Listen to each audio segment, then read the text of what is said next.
Karena Rasulullah sallallahu alaihi wasallam yajtahidu fil ashr awakhir ma la yajtahidu fi ghairi. Nabi Muhammad lebih bersungguh-sungguh beribadah di akhir Ramadan, di 10 terakhir Ramadan dibandingkan dengan sebelum-belumnya. Bahkan banyak yang beliau lakukan. Beliau banyak beriktikaf, beliau banyak membaca Al-Quran, bahkan beliau banyak bersedekah.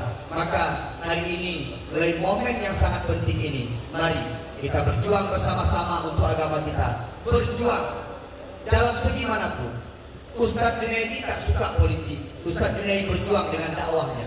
Pak Muslim, Pak Tantowi, Bang Nasir, Ampun, Bang Mulyadi, Bang Hendra berjuang lewat partai politik. Semua itu butuh perjuangan. Kalau seandainya di dunia ini semuanya pendakwah, tidak bisa.